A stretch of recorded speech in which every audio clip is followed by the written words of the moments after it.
Hello, good afternoon, good evening around the world.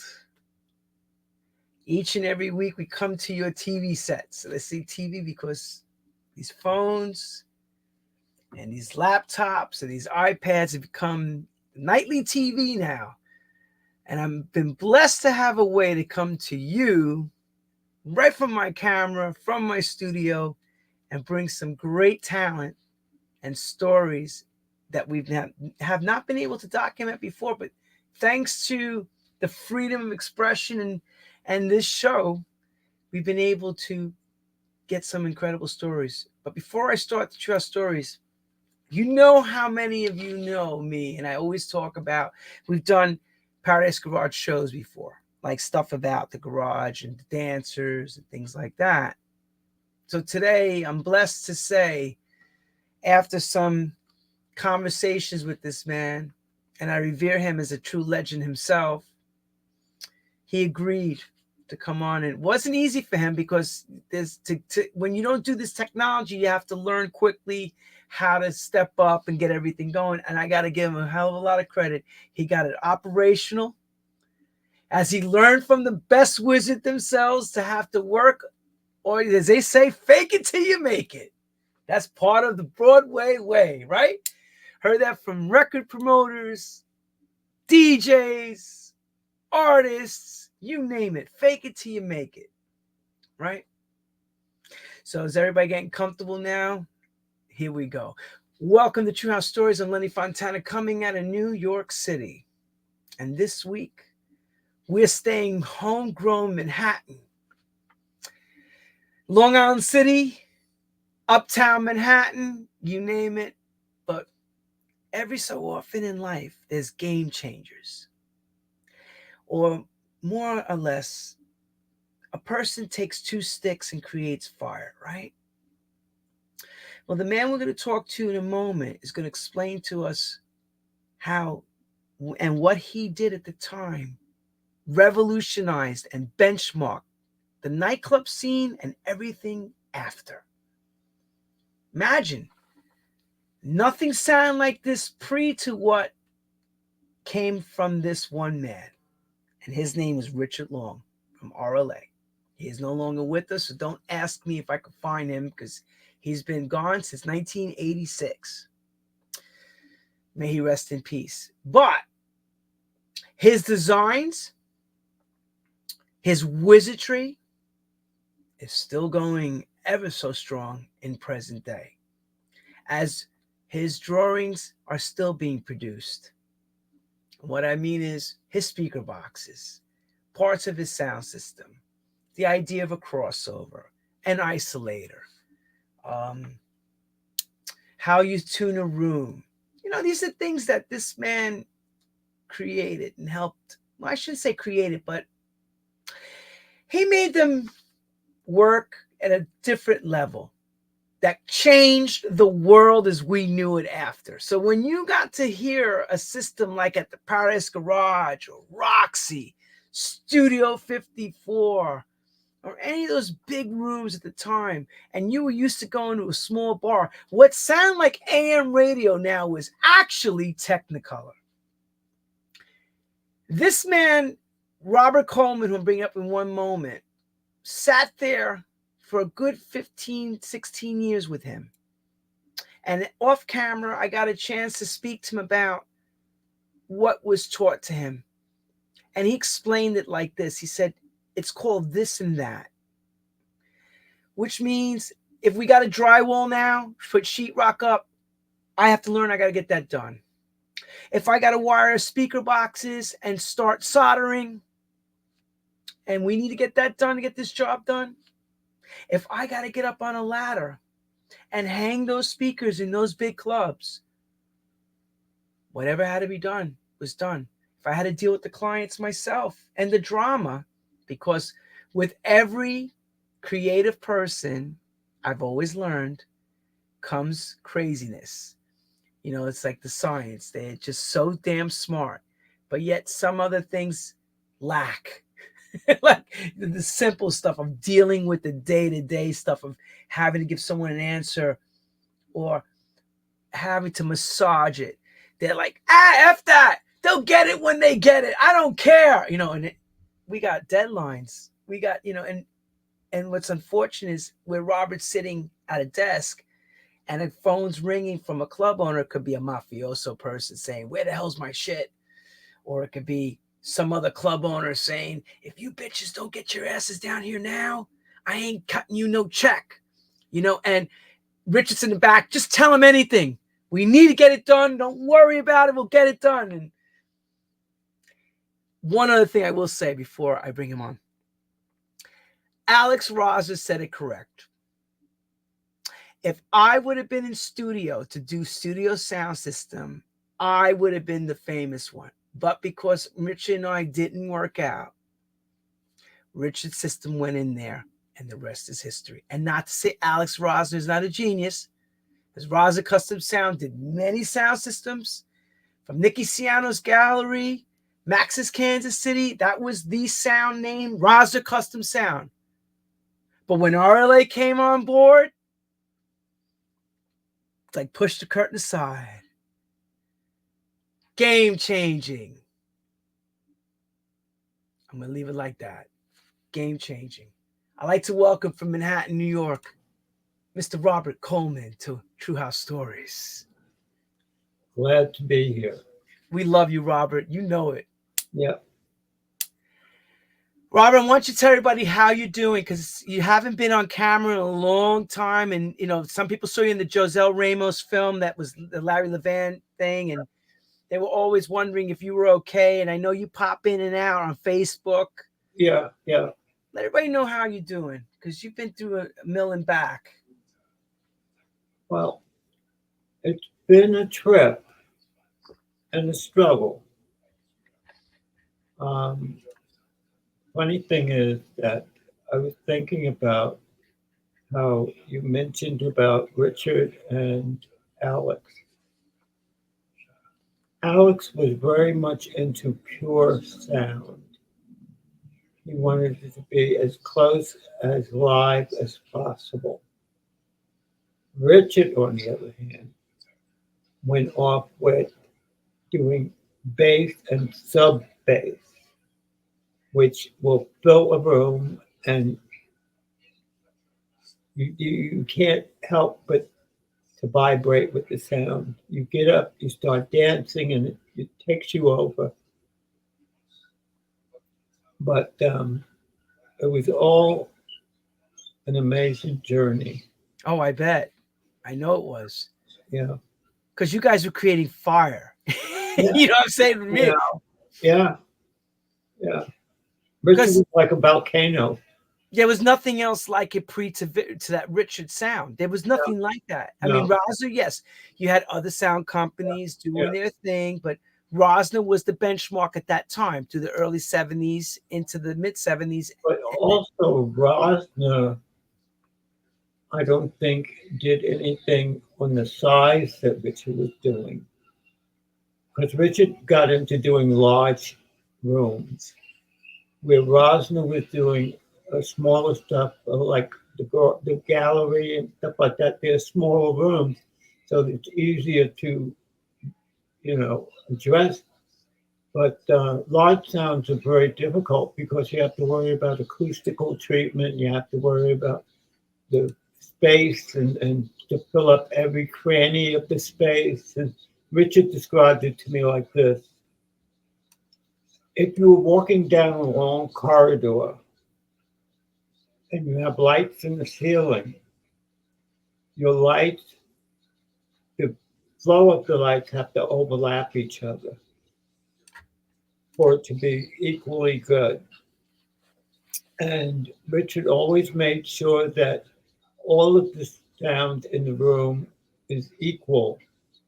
And he would always analyze it with his spectrum analyzer, which made it very much on the level of correctness.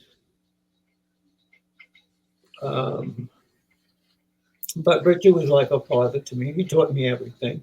He taught me how to work. He taught me how to solder. He taught me how to drive. He taught me how to do this. He did plumbing. You know, he was a mastermind and he was good at everything he did. Um, he even made a pair of pants once, which was amazing. I mean, just pick up something, and everything was technically correct. It wasn't like slapstick and bubble gum. And everything was in code and correct. Well, that's what makes him who he is, I guess, a true wizard. Yeah, yeah, yeah. He was an amazing man. I never seen anybody to be so well equipped. You know. But I'm going to ask you before you get into Richard's story, so we have a little background knowledge of you. No. Pre to Richard and you learning about RLA, what's your involvement and what were you doing in your life at that time before you got into the craziness of the disco sound and all that? Well, it's funny. I went to school, and in high school, I went to Fashion Industries, which is the high school for fashion design. Mm-hmm. I took up fashion because my brother, who was 18 months older than I was, he went to art and design. And my brother was going to school with Frankie Knuckles. And Frankie Knuckles actually stayed with us for a few months because his mom kicked him out of the house for him being gay. So Frankie was here, and we had what is now called a house. All of our friends would come by after school, and we'd have parties, not parties, but we'd hang out and have fun and do different things and whatnot. So when I started going out, my brother brought me to this club called Bosco's.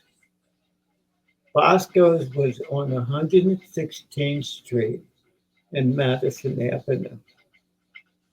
Now, very few people would venture into that neighborhood at night. Anyway, I was sitting there and I was underage.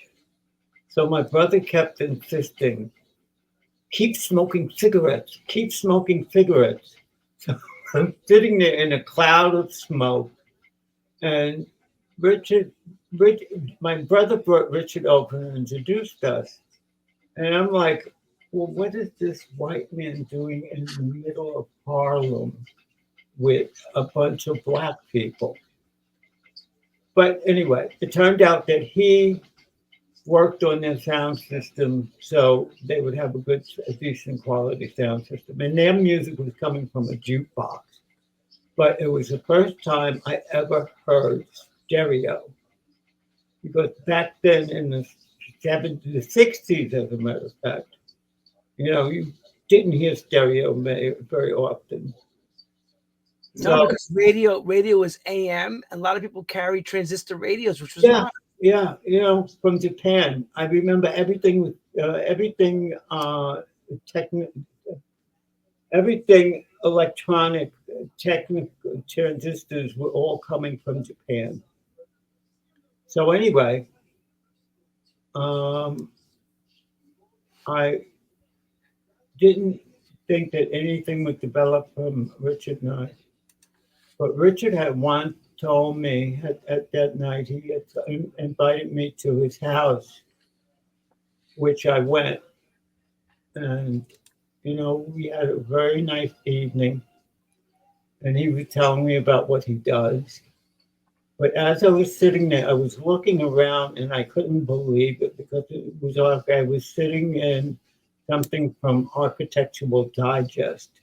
And this is something that he put together. It was a 3-story building on St. Mark's Place, 79 St. Mark's. Oh, right near the Electric Circus. Wow. Over Yeah. there. And he co-owned it with some other people in the building. So he had the garden floor. So this white person had coins. Yeah.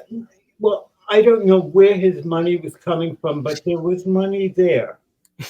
When you have an apartment like that on a brownstone, you got some coins in the city. The thing is that he put it together himself. Okay. he built everything. He built arch walls and built. He had a grand piano in his living room. He had stereo system, and he had Bose, not Bose, yeah, Bose speakers in the living room, which I never seen Bose before. And he had a backyard. He built a water fountain with the water that shot up 3 stories. Wow. And all of this stuff he built and created. So I was very much interested in him, but we didn't really connect that much at that point. But on and on, running into him, we got closer and closer. And then when he moved to 452 Broadway, it was like a shell of a loft. And he was building his home, his office, his workshops, and a disco all in one. He had table saws, which he had on wheels. He would roll it off the floor and put it under the disco booth. He would have tools galore, whatever tool you needed, he had. And that's where he built his speakers and the work that he did with his electronic components and stuff like that. I mean, it was fully equipped. It was like something out of high-end luxury. The kitchen alone had a dishwasher, washing machine and dryer, 2-door refrigerator, stove hood over a 4-burner range, a double-door oven, a garbage disposal, a food disposal, a espresso machine, a popcorn machine, and it was just, and he had he had like these showroom cabinets with copper pots and all kind of stuff. Can I stop? Unbelievable. Can I interrupt you for a second? Yeah.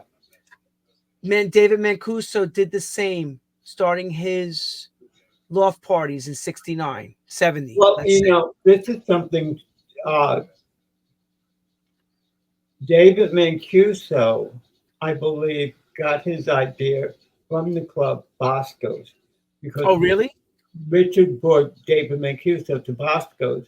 And that's what I wanted to find out. Richard and David had... Yeah, they were sort of connected. And the first time I met David, Richard was doing some sound work for David. And he brought me with him to David's place.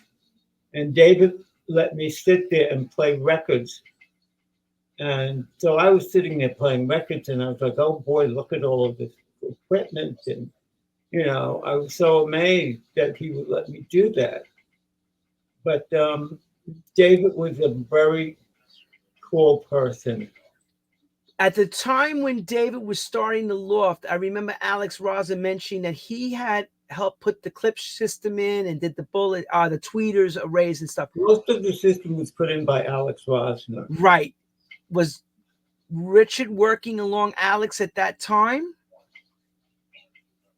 Actually, it was right after the end of Rosner, Richard and Rosner.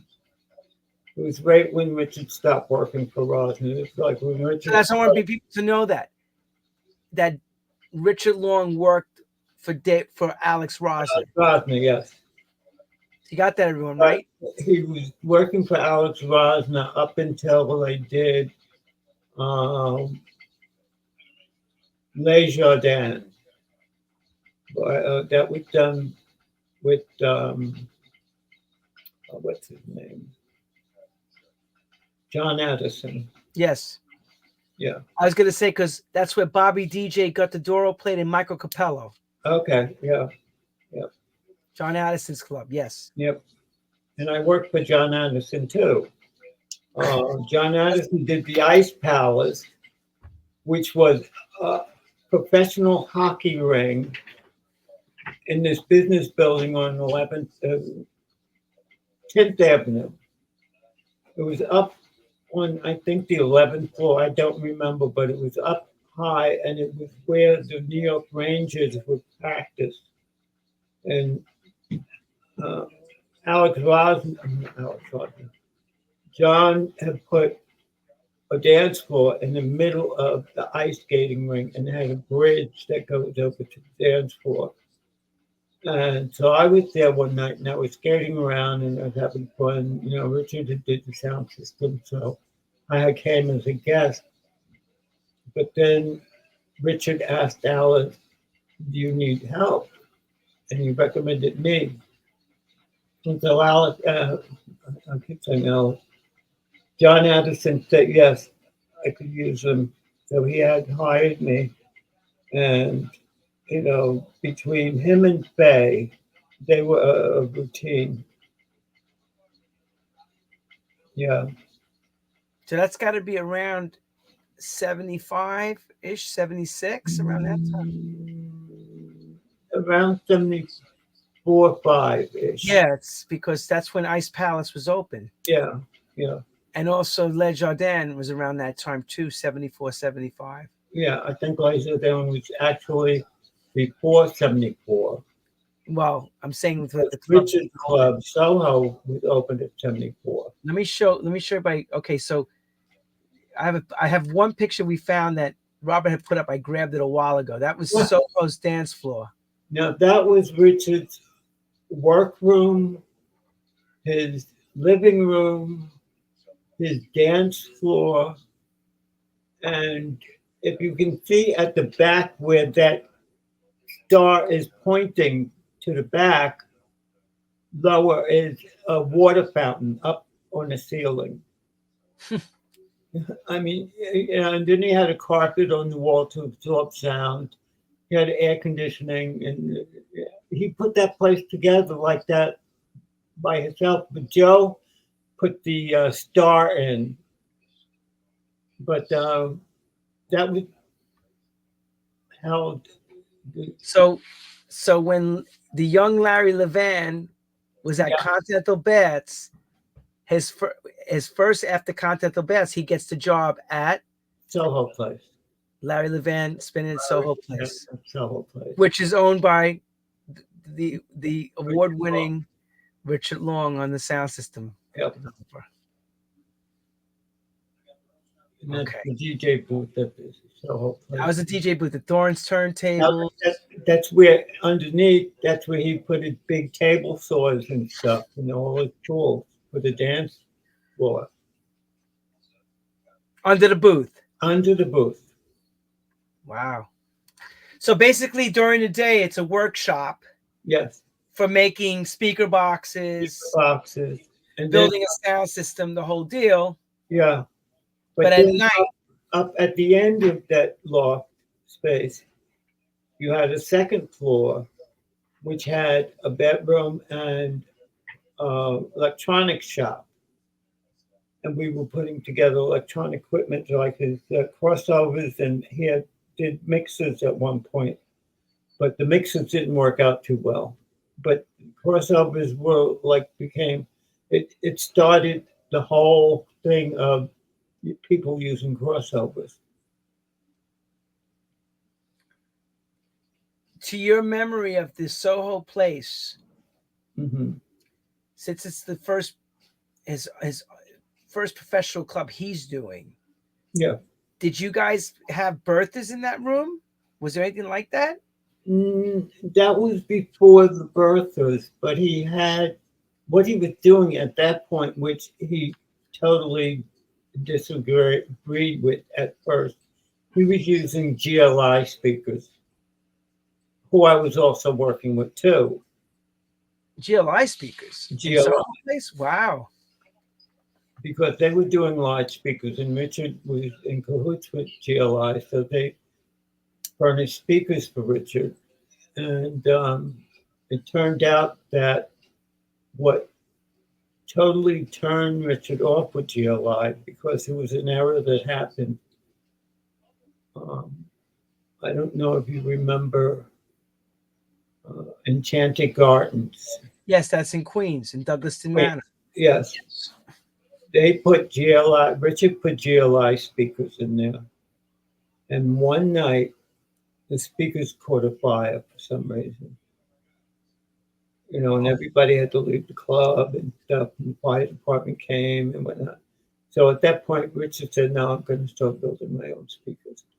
And Oh, I see. So I see. So he was contracting from GLI the boxes and then installing them and then setting up the systems. yeah, yeah, yeah.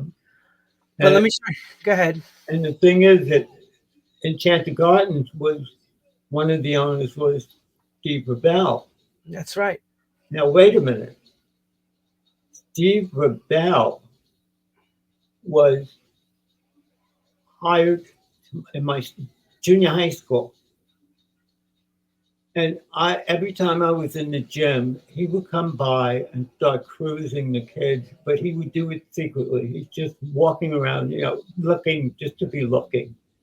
And I was like, who is this queen? But lo and behold, I confirmed it with the dean of the school that it was him that was working there. And when I confronted him at Studio 54, he said, "No, I don't know you." But I could understand him saying that for two reasons. One is that he didn't want to be identified with the school for some reason, and the fact that he had no reason to want to be identified with me, because who am I? Right. But it was so ironic that it would happen that way. Let me show. Hang on, I gotta show everybody a picture of Steve Rebell. I have a picture of Richie K's on Steve Rebell. Yeah. That's Steve next to Richie in the booth, everyone. Yep. Okay. So what Robert's talking about is Miss Rebell would be shopping, strolling around shopping, looking for young trade. At the garage, the junior high school. Yes, they junior high school gym. Well, that's what making me wonder a little about Richard, why he would have been up at Bosco's at night. I really don't like spilling the beans on Richard, but do you have any questions? I have knowledge. I don't want to say too much over this. Yeah, I didn't either. Because I got to be careful. Let's just say this. I do know that Richard was very drawn to Latino boys, if I remember correctly. Actually, he was more drawn to black boys. Well, black and Latino, but is that Mel? Mel was. Sorry, I forgot. Well, the thing is that Richard carried himself where you wouldn't even suspect that he was gay because he had such a straight persona, and he had to hold on to that because it didn't do well. Gay persona. And why? And why at that time? Explain that reason, because that's a different era than now. People don't know. Yeah. Why was he so closeted about it? Why was he? Because in the world of disco, even though it was prevalent, even amongst the straight club owners didn't want to have anything to do with gay people. And other club sound system people didn't want to have anything to do with gay people. It was like everybody was either in the closet or they just was disliked. And they were afraid, Richard was afraid that if it was out that he was gay, that everybody would talk against him and he would lose a lot of business. So in his club, they're having Larry Levan, which I heard later on, years later, it was a fabulous club. Okay. Mm-hmm. He controlled his own world.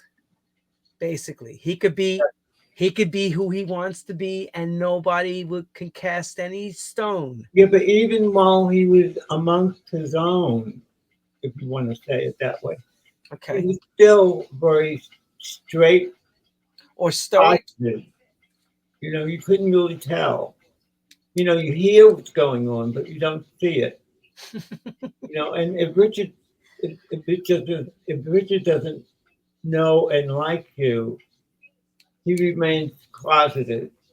And he's very to himself. He's very shy. He doesn't want to, be involved with company and lots of people and stuff like that.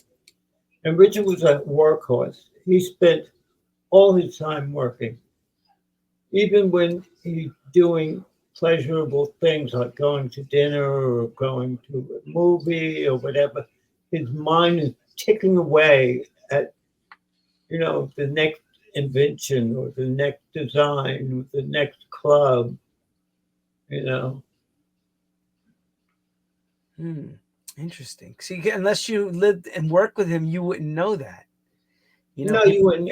Only if you heard it, and it wasn't like it was a secret, but, it wasn't really talked about much. I know, because I have some friends that would say to me, he lure you in with white powder. No. And I don't want to shame him because he's not here. But they did that.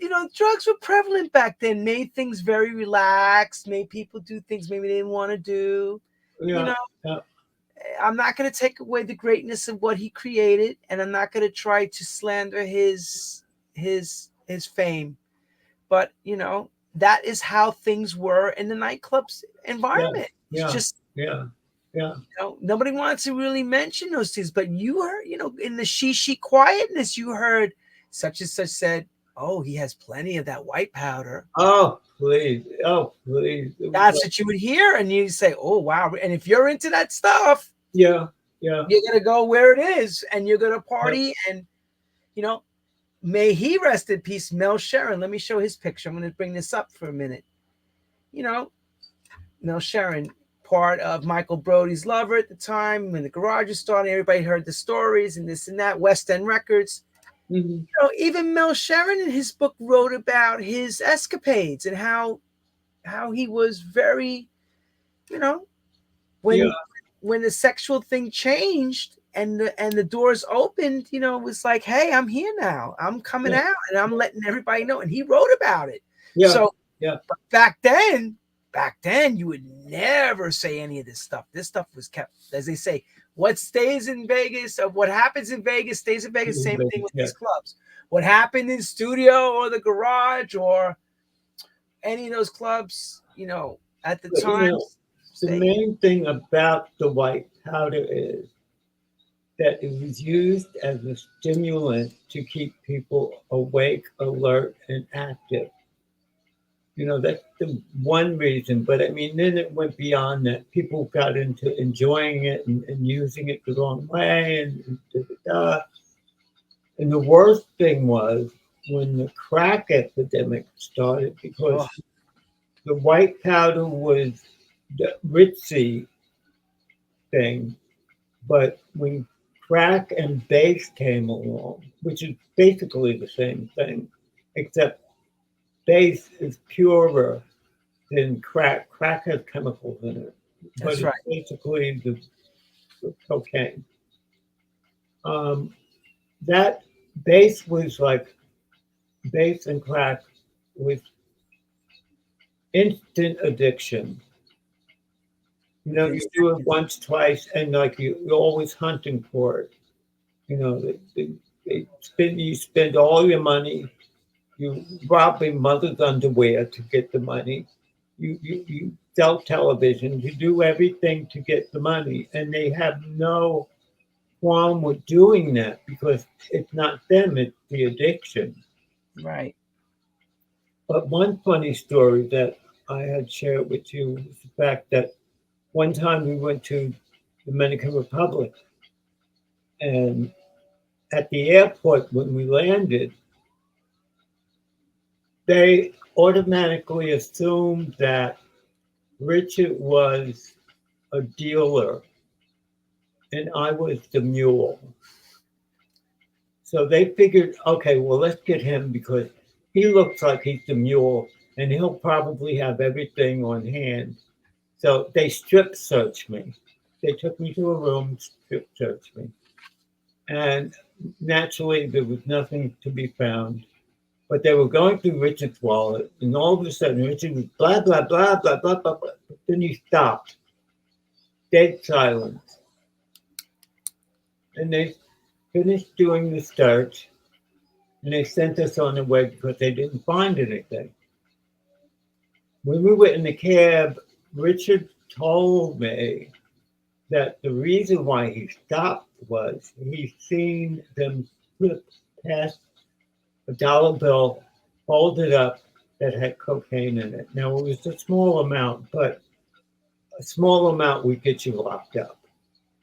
For a long time down Yeah, there. and the Dominican Republic is no jail you want to be in, because I think that I was told that your family has to bring you food because otherwise you don't get food. I'm sure they give you bread and water or something minimal.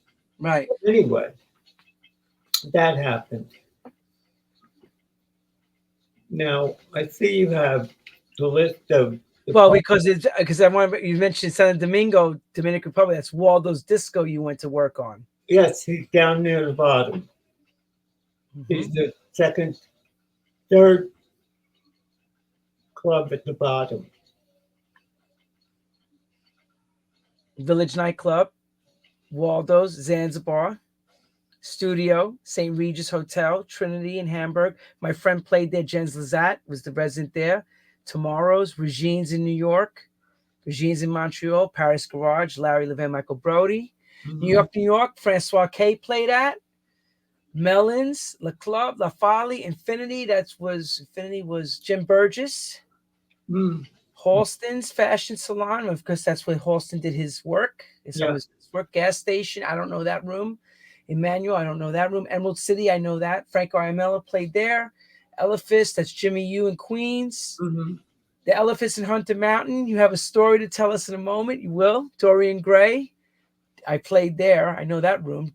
Disco Forum, Decameron, Clubhouse, Class 1, City Hall, The Circus, Sessoir, Casablanca, The Big Apple, Annabelle's, and the Underground's not in that I played that room too, Richard System. Underground's not in there. That was after that. Yeah. Yeah. Yeah. So, okay. So you go to work for John Addison. Yes. What's your responsibilities and duties? Because we learn a lot about you that you've had so many different responsibilities. So Well, John employs you. What's your job there? well, basically, what I was doing with John is custodial. I was sweeping up. Well, actually, I was cleaning up the floors because people were throwing stuff on the floors. They had a mess, and I was the one he recommended I do the sweeping. So I did that. Okay. But then one time he had me arrange flower arrangements for the lobby, which was like maybe 10 dozen flowers. I forgot what flowers they were. But I arranged them. And then he said, okay, I want you to do the cotton candy machine, which was like, I couldn't believe how messy cotton candy was.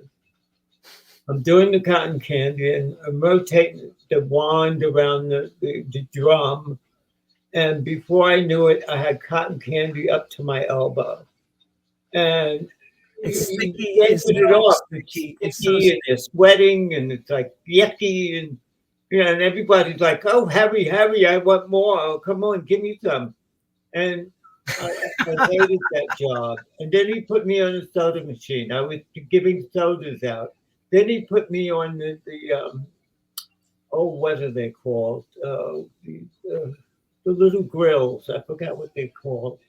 But it was hibachi. what is it, kibachi? Hibachi grill. Yes, kibachi. Now you have a club of 1,000 people, and you have 5 hibachi grills. Now tell everybody the demographic of Ice Palaces, the people that came there. What was demographic and age of that Well, it was really a mixed crowd, and I really didn't put my finger on that because I was just too busy. But it ended up being a lot of. It was almost like an extension of Les Jardins, but on a larger scale. You had like, white, and you had young, you had older people. It was almost like an experiment gone wild. Had a little bit of everything. But mainly we're young kids. You know, Would you say it was more predominantly gay, or was it a mixed crowd at no, it was Ice more Palace? straight than anything. Okay. But I mean, they were there, but it wasn't like affluently gay. It wasn't, but it was mostly straight white kids from like Long Island and maybe New Jersey and stuff like that. Yeah. But And John Addison also owned a club which didn't last, but it must have lasted maybe 2 weeks, I think. It was called the Superstar. And he opened it, and apparently he wasn't paying the right people, and they burnt the club down. what goes up Must come down. must come down. If you And don't it pay, was a shame because it was a beautiful club. I mean, it was huge. It was like it had several layers and like terraces looking over the dance floor, and it was really a wonderful space.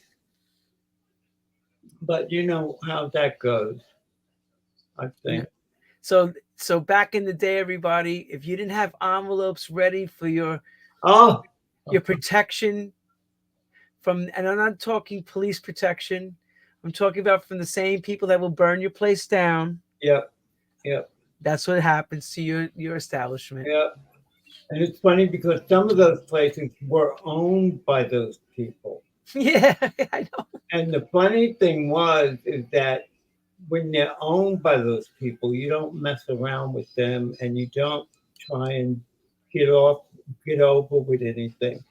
I remember going to a club and they decided that this person they didn't want to let him in, and he insisted on getting in. They beat him up at the front door, threw him out in the street. He's laying out in the street bloody, and everybody's walking in. Oh well, stepping over him to get into the club, and they're still going to the club. But that's the way it was back then, you know. So how long did you stay with John Addison? John Addison was only one summer. Okay, Yeah, it's an experience. yeah, yeah. Unfortunately, the reason what made me okay, what happened, I think a little bit before I left, Fifi, his partner, got stabbed, and everything sort of went south from there. But I had I left because my sister had passed away, so that sort of busted the bubble. So, and then How it was going. I was gonna say, how long did you stay away from the nightclubbing scene? Because it must have been not too long. Well, no, it wasn't. Well, the thing is, during that time, I was still basically hanging out with Richard.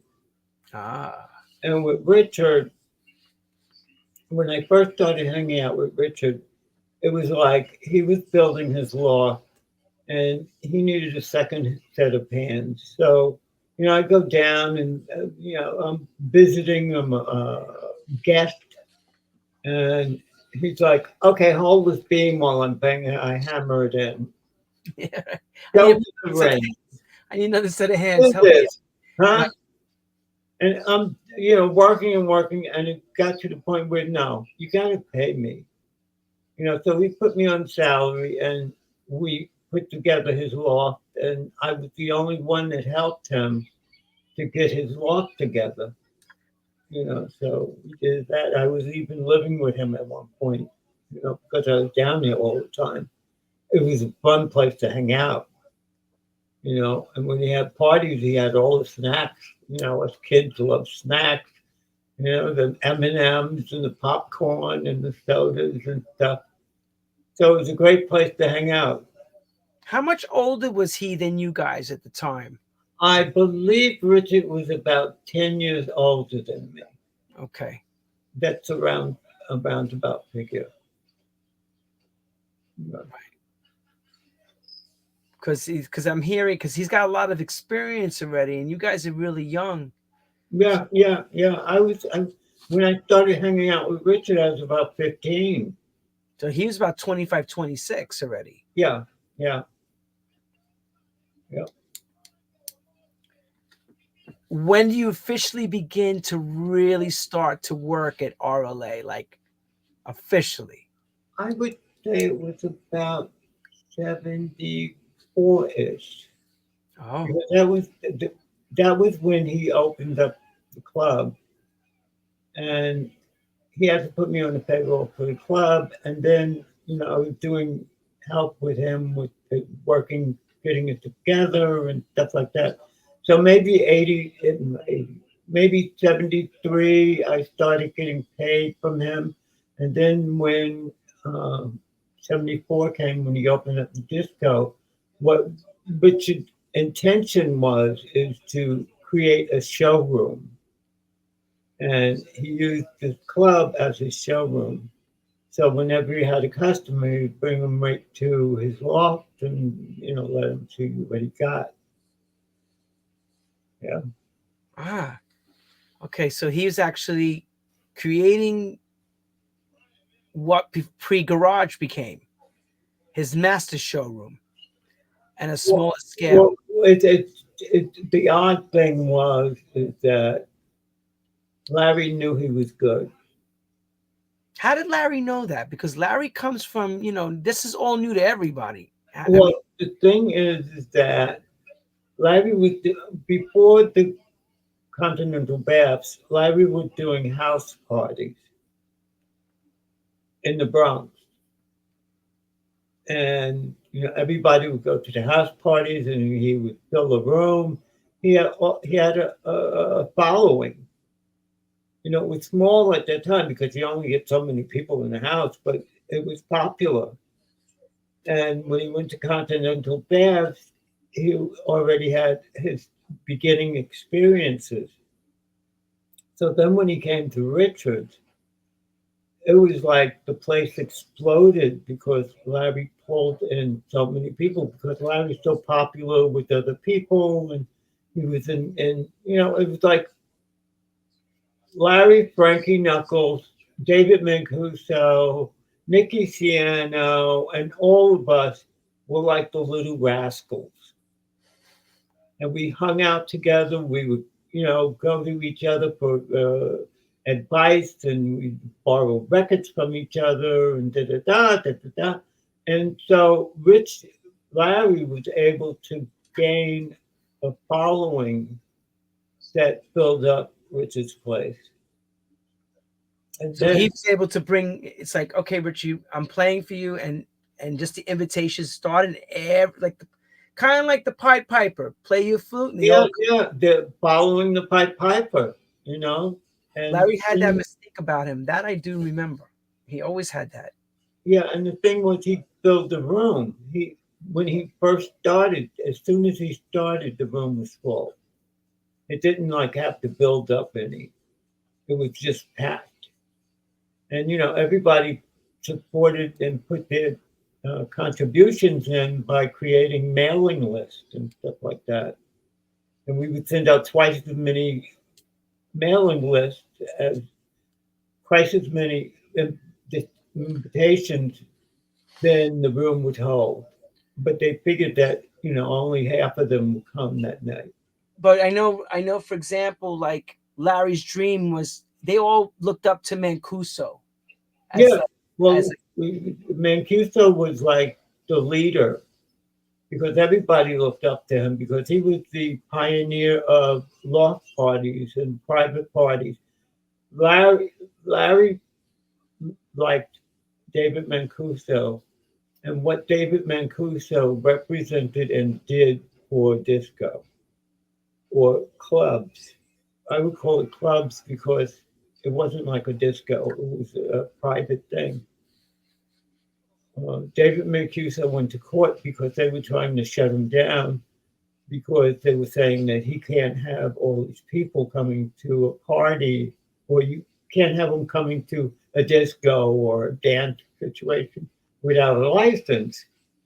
And Larry's thing was, well, I'm having guests coming by, and it's a private party.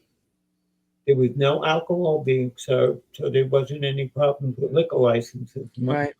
And he even went to court wearing mismatched socks.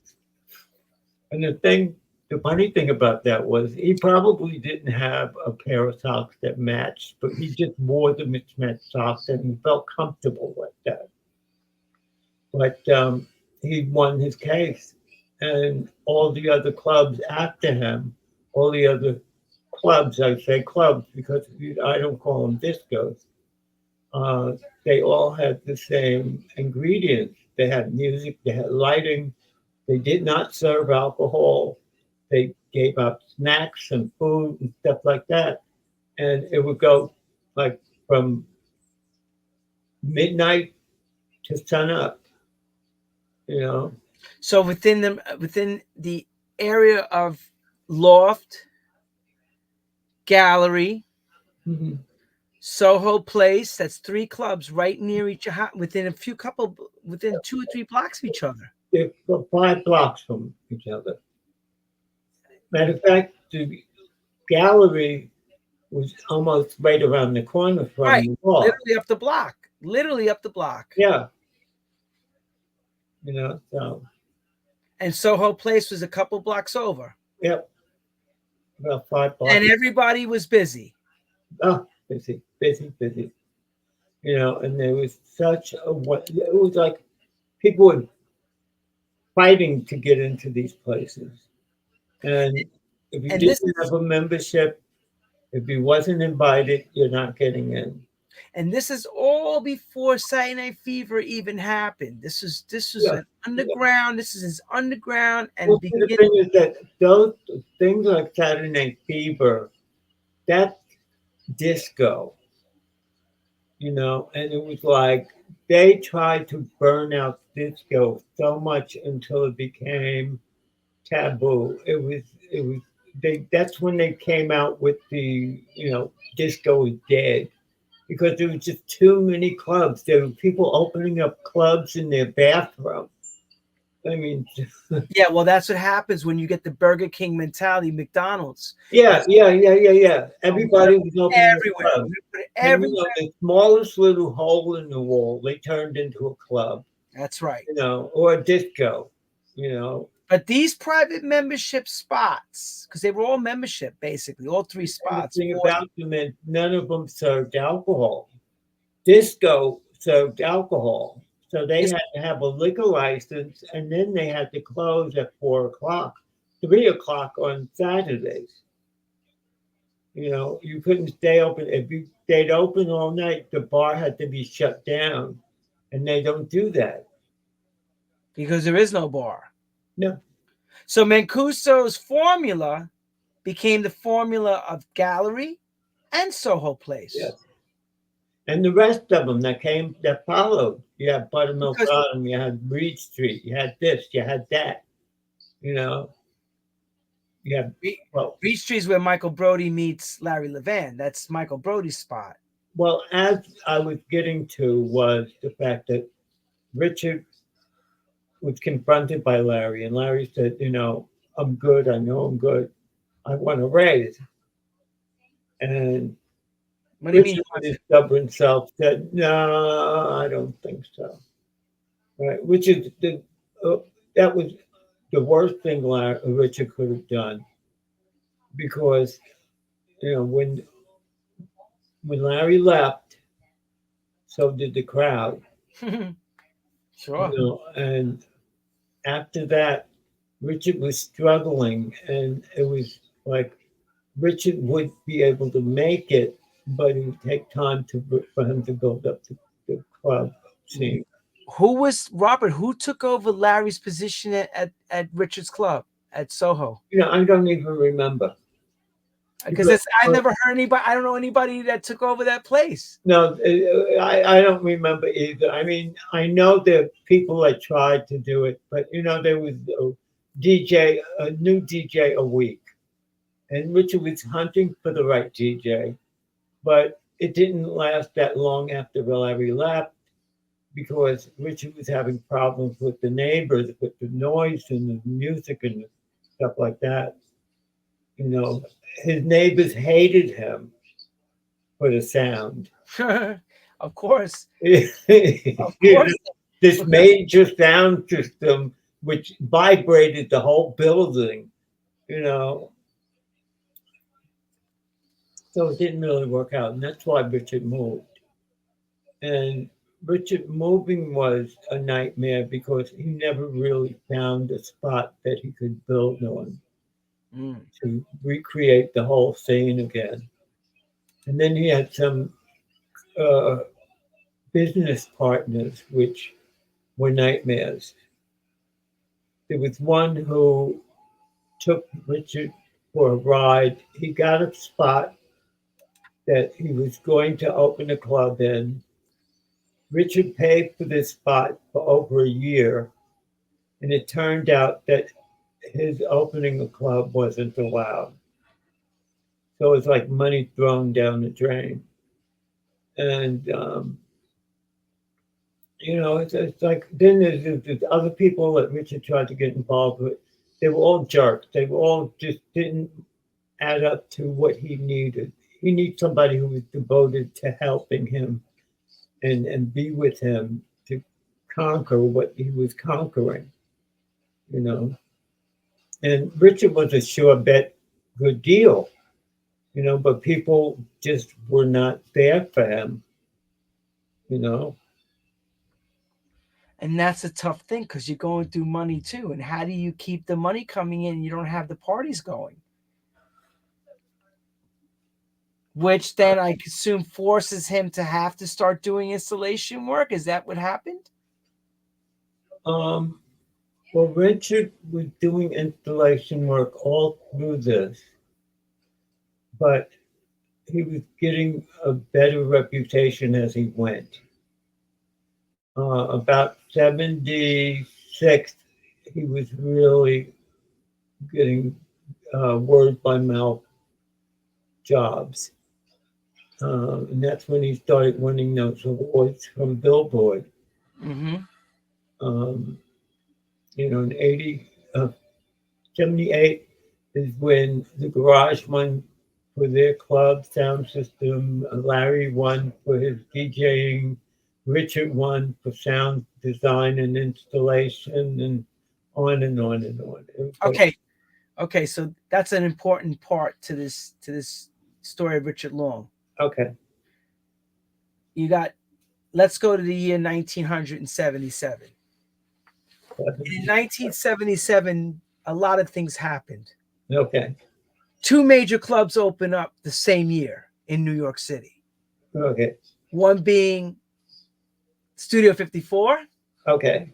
The other one is Paradise Garage. Right. The third part of it is later that year, Saturday Night Fever comes out, but that's not important. What came down? Saturday Night Fever comes out that same year. That's not important for what we're talking about with Richard Long. Just Richard does both these clubs, studio and garage. Yes. Michael Brody's idea was to have the wider element of Fire Island as his crowd. Yes. Larry Levan being another crazy, let's say crazy queen that she was. He wanted that system to be perfection because he felt he waited 1 year to open this room. Well, you know, the thing about Larry is that Larry, with it not being said much, Larry was very much into the technical part of sound systems. And that's what I want you to explain, that whole thing that happened up into the garage opening and what Larry Levan was doing, Richard. Okay. Well, Larry and Richard were friends. So no matter what was going on, they were friends. Even after Larry left Richard would come by and they would do checking sound systems and whatnot. And Larry would tell Richard what frequency they would have to start the tweeters at, because if you go too low, you'll have voices in your tweeters, and that's not going to work. And then he was going off on lights. He wanted strobe lights would go instant lit and instant out. He didn't want them coming on slowly and fading out. He wanted the flash of light. And he was very technical, and he knew what he was doing. He knew what he was talking about, and he even influenced Richard a lot, you know, because they would test things at the pre-garage, you know, because Richard had set up a small system for them while he was doing the main floor at the garage, because they were having parties where they had sawdust on the floor and ladders in the room. You know, they had sound systems on tabletops and things like that. And you know, it just amazed me how the attitude and charisma that Larry had. He would walk into a room, everybody would catch eyes on him, and he would have the confidence. He wouldn't be discouraged. He wouldn't be, you know, bashful. He was just there, and he was like royalty, where he walked into a room and everybody respected him because they knew that the way he carried himself meant something, and it did. You know, I got so much influence from Larry just by the way he acted and presented himself in the public. You Were know, you so the thing is that, as I said, with me, my brother and I, Frankie Knuckles, and Larry was very much with Frankie while Frankie was going to art and design. I think he was going to, oh God, I forgot the school he was going to. FIT? No, Larry. Erasmus High School? Erasmus. Yes. Yeah, it's in Brooklyn, Erasmus. Yeah. Yeah. Yeah. So they hung out together. And the first time I met Larry, I didn't really meet him, but I got to see him. He had joined a dance contest, and it was at the sanctuary, not the later sanctuary, the sanctuary before that. I think The it was one, like, the one Francis Grasso played at, the one in the church? yes. Well, I think so. It was on 43rd Street, I think it was. In the church, right? Yeah, yeah, Yeah, that's the sanctuary. Yep. yeah. And he joined. He was doing a bump contest with oh God, I forget the person's name, but they had got it on the floor, and the bump was very popular then. But it was like a very calm dance. I mean, it was like, okay, you bump hips, you turn, bump other hips, and they were doing acrobatic acts. Larry was throwing this queen up in the air, and they would come down, they would bump, they would swing him behind the legs, and they would grab him, put him up in the air again, and oh, they performed. It was like something out of a circus act. And that was my first acknowledgement of Larry. And ever since then, whenever I ran into him, you know, we would talk and whatnot. And, you know, we became friends. And that was actually before SoHo Place. So I already knew of Larry before SoHo Place, you know. So Larry was floating around the city already at that. Yeah, yeah, yeah. Then I met Nicky Siano, and I started hanging out with Nicky right right before he moved into the Mercer Street Club, the second gallery. I met him at the first gallery. And the Okay. funny thing was that when I met him at the first gallery, he came running in from wherever, and he had this new record. He was raving about this record, raving about the record. Oh, you wait until you hear this. And he played it, and I was like, oh, I don't know. That's not the answer Nicky wants to hear. You don't get it at first, but he knew what he was talking about. It was MS. Oh God, who is it? MFSB, love is a message. There you go. Um, love is Love is the message. Love is the message. The first one, it had just came out and he brought it. And I was like, at first I said, but he played it like non-stop that night. He must have played it like 10 times. And he said, listen to the orchestra, listen to this, listen. And it was funny because he pointed out all of the things that were going over my head. I never thought that I would ever hear a record. When I finally figured out what's going on with that record, it was so wonderful that at last they still play it today, and it's still hot. Oh yeah. So I was like, that made me, I got to love Nicky. And we would hang out, we would go to the house, he would have parties at his house, and he was with Robin Gernstein and this and that. And, it was just a wonderful, as I said, it was like the Little Rascals. We got together and it was fun, no matter what we did.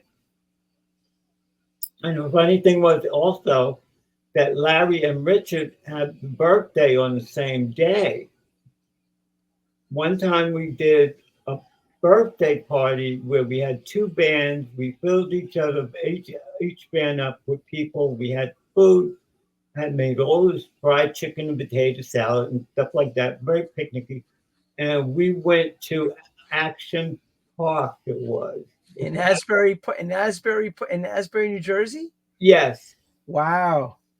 And well, wait a minute. I'm not sure if that's it. They have a drive-through zoo, I think. That's Great Adventure. Great Adventure. Okay, well, it's Great Adventure. We went to Great Adventure. We were driving through the safari, and the monkeys were climbing onto the van, and the only way that we could get it off is we speed up and stop real short. So the monkeys were flying all over the place. And we had so much fun. It just sounds more like at the time, even though you're working, people don't understand how much everybody was hanging out, just hanging. No, but that's the thing. As long as we got the work done, we could hang out while we work, and we could have fun. Working for Richard was like a dream job because, if you decide to take a lunch for 2 hours, you go for 2 hours, but you come back and you make it up and you try to catch up with your work, and you could take the day off and he's okay with that. And da-da-da. One time during the transit strike, I had roller skated from my house, which was by the George Washington Bridge, down to Canal Street. Richard was floored. Look at Robert with skates. Yeah. Yes, Robert. He knows how to skate. Yeah, I skated all over the place. I skated in California, New Jersey, Virginia, New York. My favorite place was the Empire Roller Rink in Brooklyn. That's where I learned to skate. My first night at skating, I spent most of my night picking myself up off the floor. Of course. Yeah. And I was determined to learn, and I did. And that was the best place to learn because you had real pro skaters there. They wasn't playing, and they didn't come to fight, or they didn't come to lounge around. They came to skate, and they skated and skated. Did you actually work on the system of both 54 and Garage? Did you do any work on that at that time? Were you involved? Yes, I did. Matter of fact, the Garage, the night it was supposed to open, it must have been sub-0 degrees out. It was cold. It was frigid. People were lined up outside. They came early. They were lined up in the cold, and they were out there. And we were freaking out in the garage because I was on a ladder wiring speakers, and there was part of the sound system that didn't get in from the airport. Mm-hmm. So we were hustling and bustling, trying to get themselves to this place together. And finally, the shipment that came in from the airport, there was people waiting for it so they could run it back to the club. Right. But we felt so bad for the people who were out there standing in the freezing cold. And but we finally, when the doors opened, we were maybe a couple of minutes late from opening from the correct time, and it turned out that it was really packed, and it was a successful night. That's the console that Richard did, and the thing is that the equipment on the front of the console um, pivoted up and down to get the right angle for Larry to play his music. And that console was the first console that everybody now copies because it was so popular, Yep. you know. And With the hydraulic motor yeah, and the section where the mixer is, so that it could sit wherever 45-degree or 90-degree. yeah, And Larry kept it very 90-degree, if I remember. yeah. He didn't like the slope. He liked it flat. He liked it like a Yeah, tape. well, mostly flat. It had maybe a slight angle on it. Just So those snow queens were outside angry, uh-huh. and Michael Brody's probably yelling at everybody. When's this Come thing on, get the system together. Come on, get it together. Come on. Larry's going crazy. He's like, oh God, where's the sound equipment? Where's the soundproofing? We didn't put the soundproofing up because it was just too much. right? And the room was put together without the soundproofing. And actually, the system sounded bad when he that first night. It was acceptable, but it wasn't up to par. No, because you had Good, to. No, good. you had rushed it. There was no way to get it to sound right. Yeah.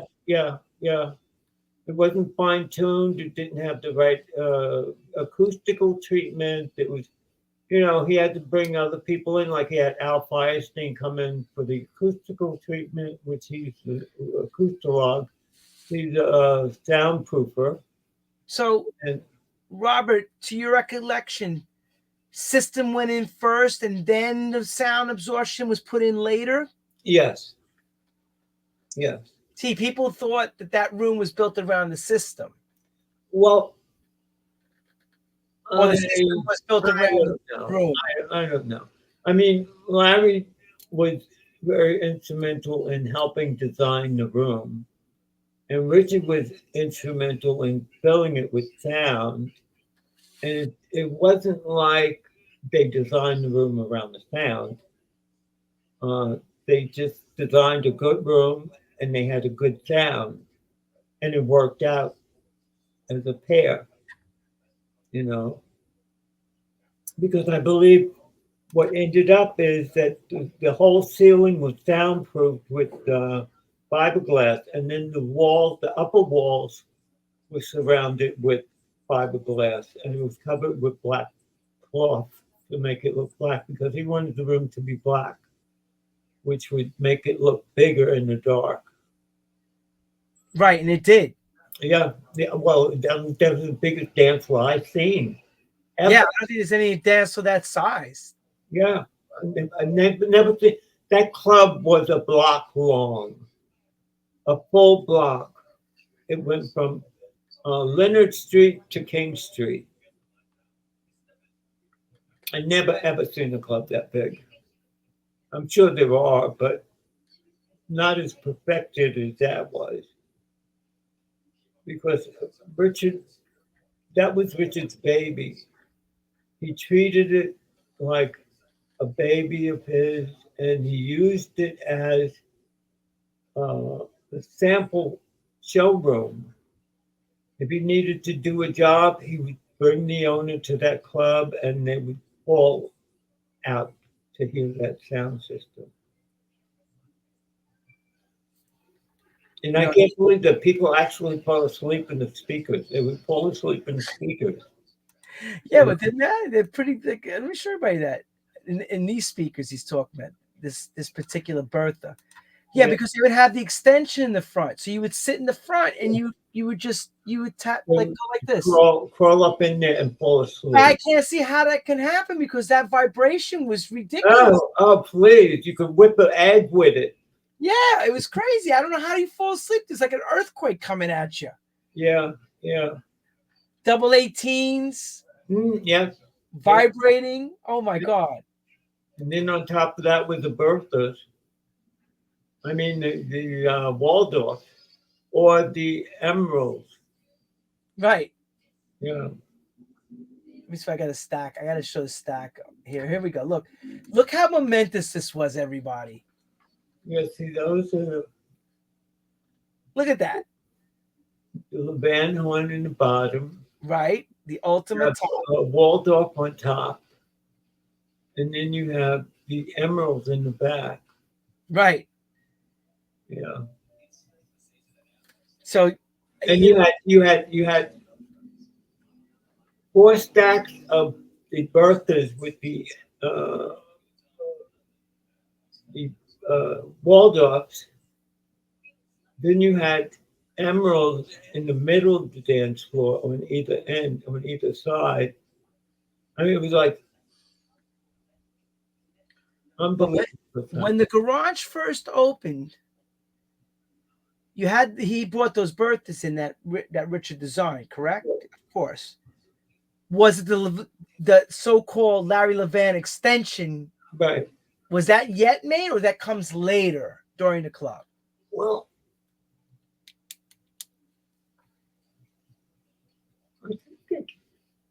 I don't know. They came close to each other, but I couldn't tell you because it's so long ago. I can't remember.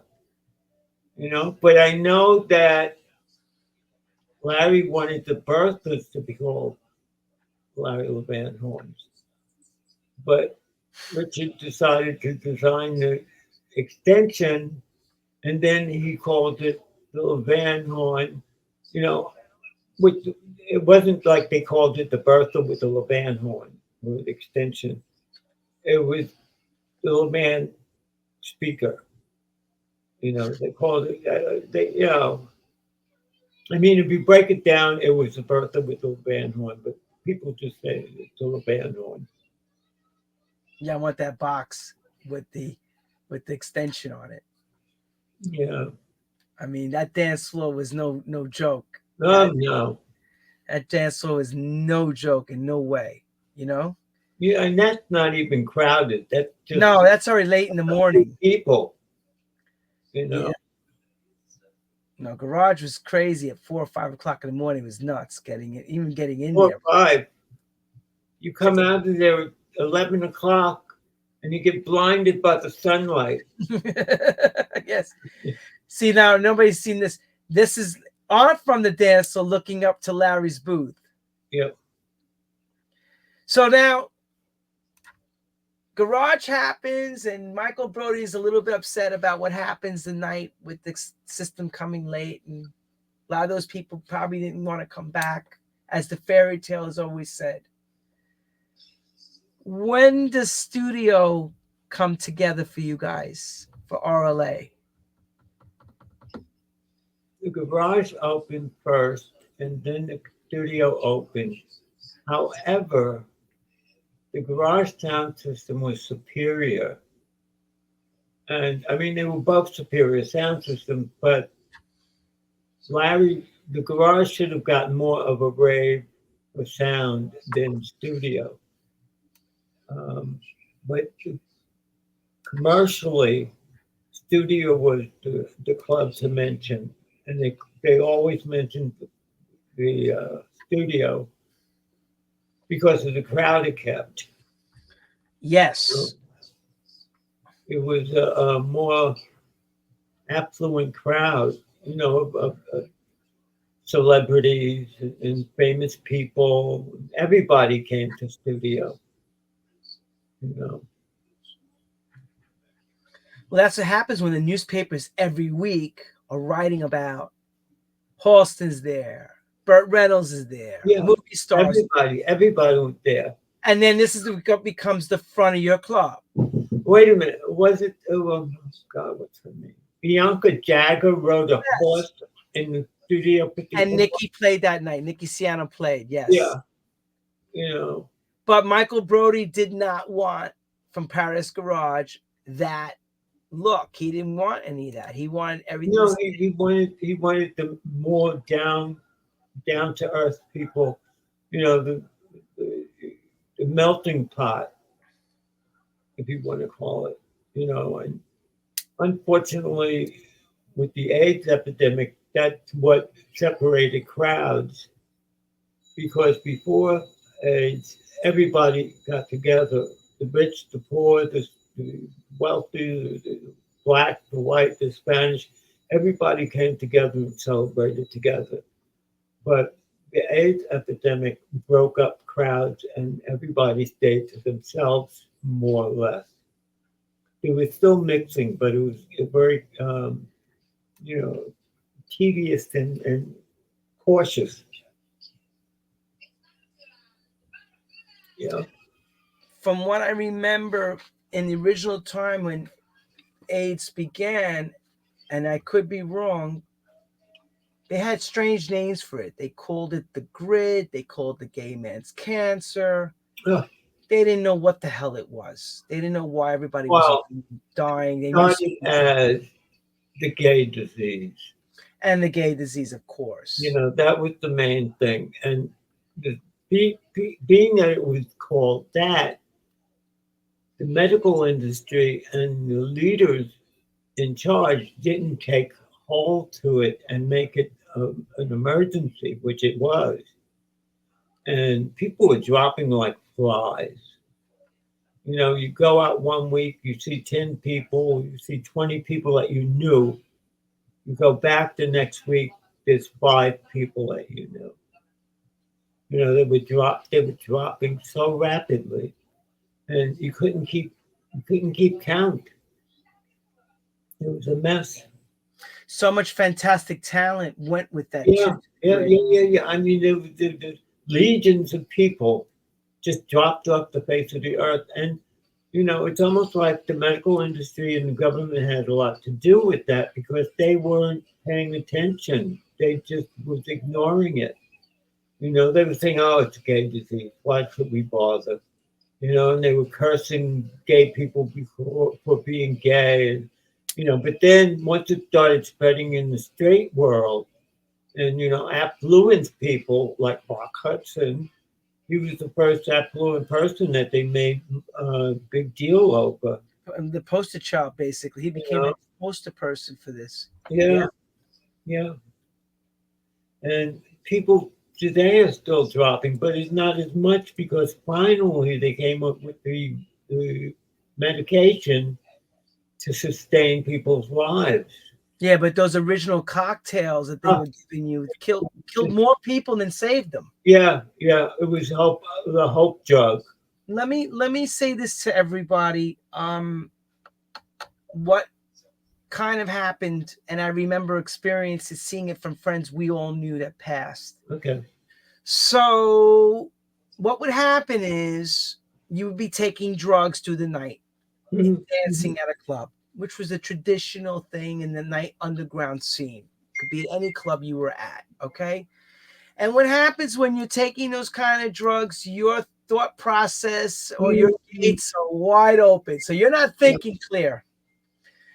There's a lot of different drugs going on. There's heroin, there's crack, freebasing, a lot. And another thing was a lot of things were done with IV. So people were sharing needles at that time. Also, the sex was also another problem was no one cared and protected themselves and thought about, you know. No. Well, the thing is, in the beginning, they didn't know how it was spread. So people didn't take into consideration what precautions they were to take, you know. And the thing is, once they started finding out, people were still not protecting themselves. And they figure, oh well, I would never get it, or this one looks good, so I know he's not going to have it, and they just they take it upon themselves to delve into stuff that is more than they can handle, Right. you know. And And, then yeah, of course, and changing partners and everything yeah, like that. yeah, One gets sick, five others get sick because 10 people get sick, whatever it was at the yeah, time. yeah, yeah, yeah. So let's look at this, for example. Robert at RLA at the time in the office in Long Island City, coming back from Mexico, if I remember you told me. We're gonna talk about his funny story. We'll get a little lighthearted about how crazy the Richard Long life was. So they go to Mexico to work on a system. And Robert will take it from here. He has to deal with some of the people, kind of like gangsterish, but I'll let him Yeah. explain the story. Well, we went down, we flew down. It was Richard, Frankie, Zalewski, and myself. We were working, we must have been there for, it wasn't even a week, maybe 3, 4 days. We previously put this sound system together, which was shipped down to them in advance. And so all we had to do was hook it up and put it in place. So they had made a deposit on the initial payment of the sound system. And once we finished, it was like, okay, well, we're ready to go home. We're going home the next day. So all of a sudden, the guy, the owner, had said, oh, I have a car waiting for you. And it was like, okay, we didn't think anything of it. And get in the car, we're riding along the highway, lots of traffic and stuff, and lights, and it looked like a normal highway. But then it was like he took a turn off the road, and it was like a dirt road. And it was going up and up and up and up and higher and higher. And it was dark, and all you saw were trees and nothing but just that little path that we were on, and it was bumpy, and we were rocking in the car and whatnot. So then he stopped in the middle of nowhere. And to the right, or to the right side, all we were on was a cliff where all you saw is these little tiny street lights down at the bottom. And the guy got out and he went to talk to somebody else in another car that was waiting for us. We're sitting in the car freaking out. It's like, oh God, what are they going to do to us? We were freaking out so much because we knew that we were in a foreign country, and if they decided to push us off the side of a cliff, nobody would know, nobody would instigate, it would take weeks before they would find us. So apparently the two people who were talking outside, they didn't agree to go through with whatever they had to go through. The guy got back in the car and he drove us back to the hotel. Now we're all shook up because we knew what could have happened. So Richard decided, okay, tomorrow I'm going back to the office myself because I'm the most important person, which we agreed. Secondly, I would come back. And we left Frankie because he was the muscle. He was big and bulky, strong guy. And so apparently they got wind that we had left, and they started to freak out. They said, oh God, they left Frankie. I mean, what's Frankie going to do?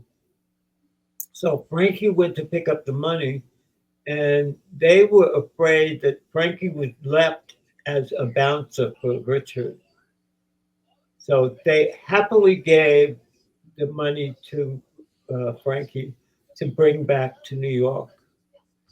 When I was coming back, it was my birthday, and I was just on the plane praying, thank God I'm out of there. I was so shook up. And I had told the passenger next to me, oh, it's my birthday, by the way. She told the stewardess brought me a little bottle of champagne. And they started, a few people around me started singing happy birthday. Before they ended, the whole plane was singing happy birthday to me. And I've just felt so overwhelmed with joy because I survived what could have been my death. One of a few times it happened. Yeah. Well, things get very scary sometimes.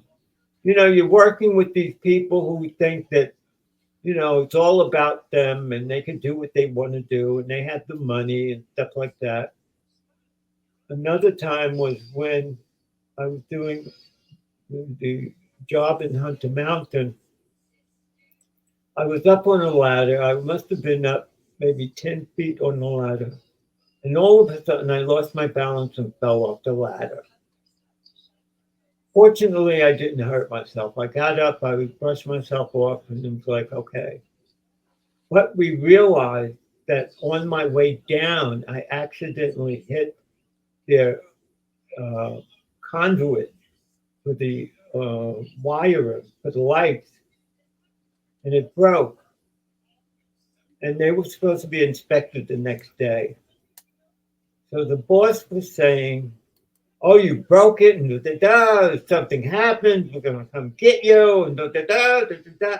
I was like, oh shit, excuse my French. Turns out we were supposed to go to the house the next day to pick up a payment. While we're driving up to the house, in the backyard, you hear somebody shooting a gun.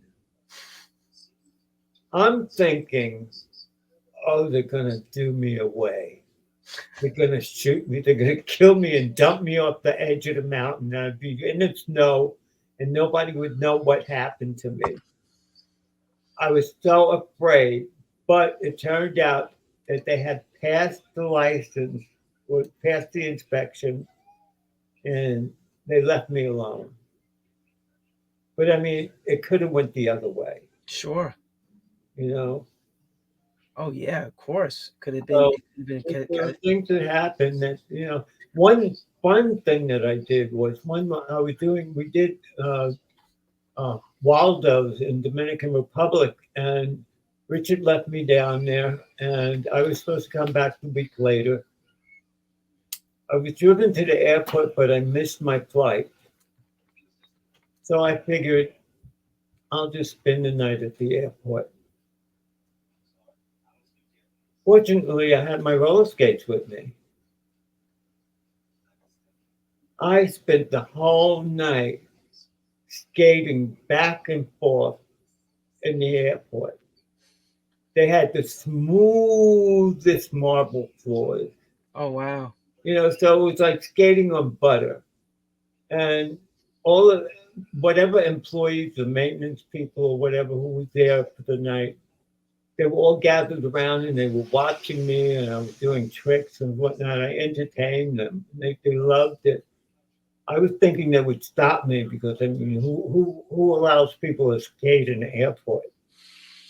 But I had the whole floor to myself. That was it. And now I want to get to a very important part that people may not know about. Unfortunately, the drugs and the HIV and all that is taking some of the most brightest and powerful people in our game. Mm-hmm. I know you worked alongside Kenny Powers at the time, which is part of RLA. Gary Stewart comes after Kenny, after Richard. He's not. Gary Stewart was another sound designer later, GSA, that borrowed a lot of Richard's designs. What exactly happened to the company of RLA Yes. And let me show this RLA pamphlet. The RLA company itself, and like Richard said, I was the most important part to the company, which makes sense. He's the designer. It's like Halston, when the designer's no longer there, it's very difficult to put somebody else in the designer's place when there's nobody to fit it. So tell us what happened along the way to the end of RLA and everything that, where it led this. The end of demise. Richard was maybe in about, I think it was about November. Richard had been put in the hospital, and it wasn't looking good. We had hopes, but it wasn't looking good. Richard decided to write a will, and he put 3 people in charge, hoping that we could pull together and get the right people to help us. 40%, 40%, and 20%. 40% went to Kenny and I. 40 each, right? 40 each. And then 20% went to Eric Brown, who was a robotics company. So he had his own business and he wasn't very much involved with the place, but we had moved into his office and he shared space with us and whatnot. But what happened is that Kenny decided to take it upon himself to be the ringleader. And I felt that it was unfair because I've been with Richard much longer than Kenny. And then Kenny had this wife of his who Richard didn't like. And it turned out that she made me dislike her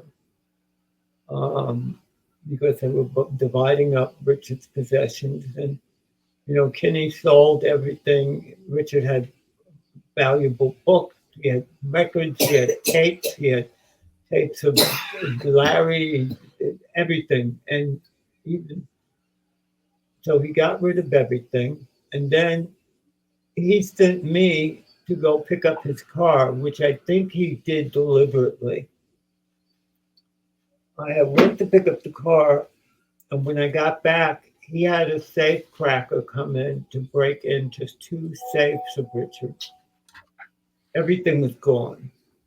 The money was gone. Everything was gone. So I was very insulted because I felt, if you're going to do this, we should at least be together when you do it, And then he started the bank account for the new Richard Long under his name. It wasn't 2-party checks. So I felt, okay, well, he's just totally ignoring me, excluding me. So I'm not able to pull any rank there. So being that I basically devoted my life to Richard because, he was like a father to me. When he was gone, it was like over. I was done. So it turned out Richard loved me so much. And I'm saying like love, not love, but, just liked me so much. He gave me, years before, the combination to his safe. And he was in the habit of having thousands and thousands of dollars in the safe. Plus, okay, I had drugs and he had other stuff in the safe. But, paraphernalia, of course. Yeah, paraphernalia. But he trusted me that much, and I never went into a safe unannounced. If I went into a safe because he sent me, but other than that, I never went into the safe. And I didn't tell anybody. Nobody got combination from me. Kenny could have came to me and said, okay, open the safe. But he didn't know that I had the combination. And I wasn't going to tell him. So by him breaking into both of Richard's safe and taking all the possessions, not sharing not even telling me what it was. I felt like he's chipping me.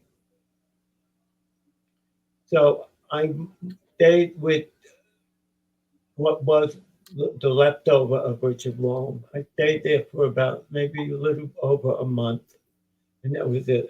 I walked. And from that, well, the thing that really bugged me out was right before Richard passed, Larry,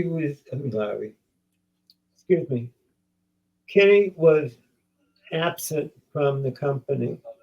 He was supposed to do sound systems. He was supposed to do checks. He was supposed to go and do work with companies, the sound system, with clubs and things. And he wasn't there. He was busy on his boat out in the, whatever, the ocean, whatever. So one day he was sitting at Richard's desk, and he's so in tune to what he was doing until he like sort of blacked out everything around him. And he's sitting there preparing some paraphernalia, if you know what I mean. And he was setting himself up to do drugs. And he didn't even see me when I was standing there looking at him. And I just walked away. I said, no, okay, whatever. So what happened was that from that, I knew that, you know, this place is, this whole company thing is not going to go well because he's on drugs and he thinks he's the power of whatever. He thought he would be in total control and he would be the boss and I would be under him. So what made it worse was we arranged to have Richard's funeral. We made the arrangements, everything went well. We made the arrangement to be at Wall Street, what church? Trinity Church on Wall Street. Okay.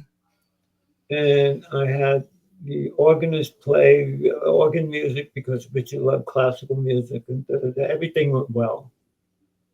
However, when we were sending out invitations, Kenny refused to allow me to send out invitations of, you know, to everybody. He wanted us not to send invitations to potential customers or customers or anything like that. He was trying to act as if Richard didn't pass, you know.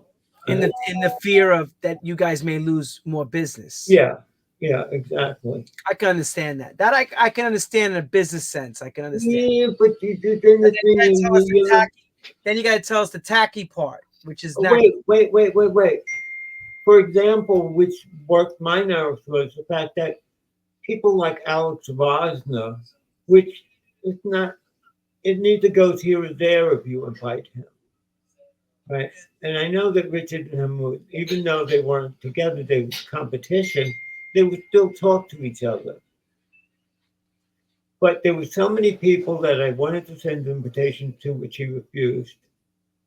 So when we had the funeral, there wasn't too many people. There was enough people, but wasn't many people. Years later, I found out that he didn't come to the funeral, Kenny. But what he did was had another funeral without telling me. Oh, shit. No and way. Alex was invited to that funeral, and Alex was saying that he didn't understand why there were so few people. You know, so I don't know. I guess Kenny felt that, I'll probably invite my black friends and stuff, and it'll be a ragamuffin funeral or whatever. I don't know what his thoughts were. But for him to do a second funeral without telling me, it was a slap in the face, you know. And, you know, I ran into Kenny and I told him that I forgive him, but it still eats at me, you know, because I know that things should have went so much different. You want to talk about shady shade? That is as grand shade as ever been given on something. It's like midnight. Oh my God, darkness hovers over that so bad.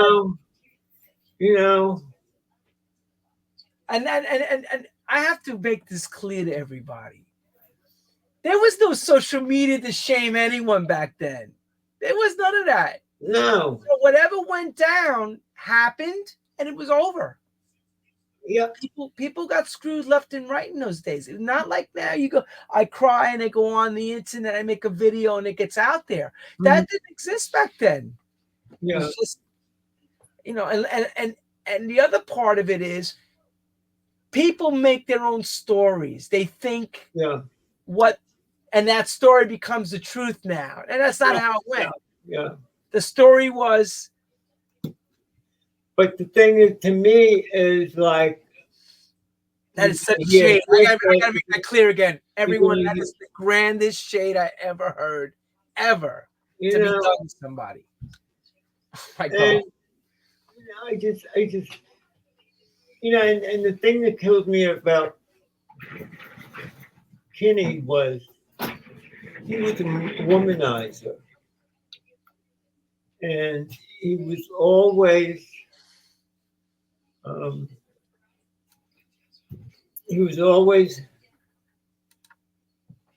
chasing after women and trying to make him look like he was the boy. He's the big playboy, and everybody wanted to be with him. And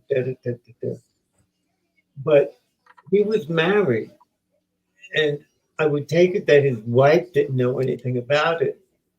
And, I could have ratted on him, which I should have, just for purpose, for no reason. Even if for no reason, I should have at least told his wife that, you should watch out for him.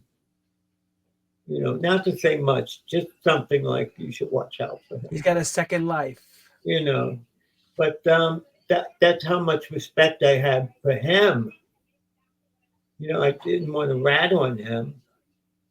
But then so all this is around the same time, not too far after the garage is closing and everything is coming to an end. Yes. Well, it was like the end of an era. Completely end of an era. Because studio closed a little bit before that. That's right. Studio was already closed. Those, other than, I think, the Sound Factory. That's later. Yeah, that's later. But the thing is, that's the only large club that happened. Oh, except for the Tunnel. They were both big clubs. But after that. Well, Underground was still going. No, Underground was still going on in Union Square. Underground, Palladium. You guys did Palladium as well. Yeah. But the thing is, it wasn't long after that they closed. Because it was one after another. Then there was no big clubs getting done. It was like that whole era died. Well, because the visionaries that ran it are gone. So what do you do? Yeah. No visionaries. Yeah. And nobody's got the foresight. The city was against having clubs anyway. Right. They couldn't stand clubs. Look at everybody. Look how grand this dance floor. Look at the stage. This is the closing weekend with Gwen Guthrie playing, right? Look how, there was not dance floors like that, many in New York after that. No, not packed like that. And the thing about it was is the garage, especially with the garage, that was like home for a lot of people.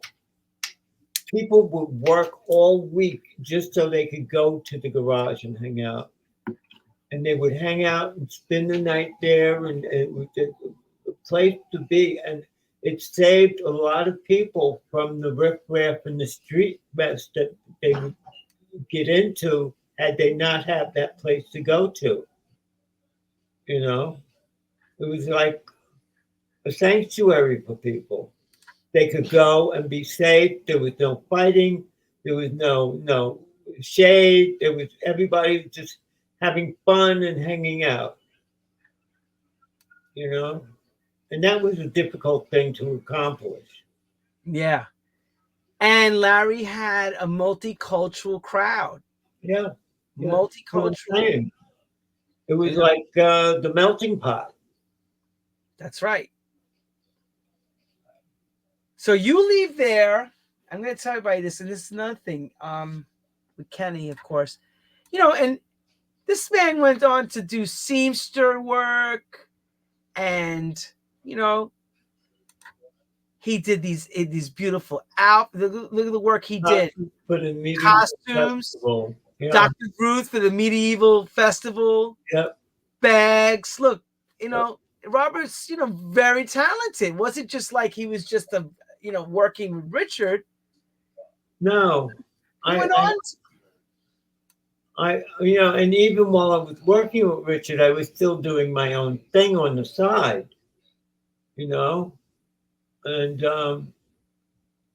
I was doing the one thing that I enjoyed doing was I was working for a wardrobe company for movies, and I did coats for Danny Glover for the movie that he did. I did stuff for Rosie Perez, Madonna for League of Their Own. I did Patrick Stewart. I did work with him. I did work with even Jerry Stiller. I mean, there's so many people that I met and things, opportunities that I got just by word of mouth. You know, I was doing work for this one lady who, she has people working sewing for her because she was in the wardrobe business. And she giving me assignment, and she was like, "Oh God, what are we going to come back with?" I came back. She looked at the work and she said, "Oh my God, your seams are straight."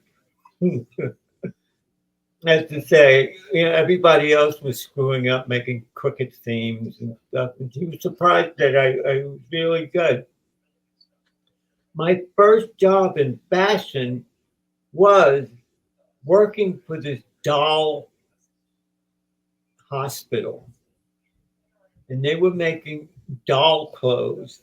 I don't know if you can imagine how tedious it is to They're work on small. such small little tiny clothes, and you got these power machines that go zip, zip. You know, it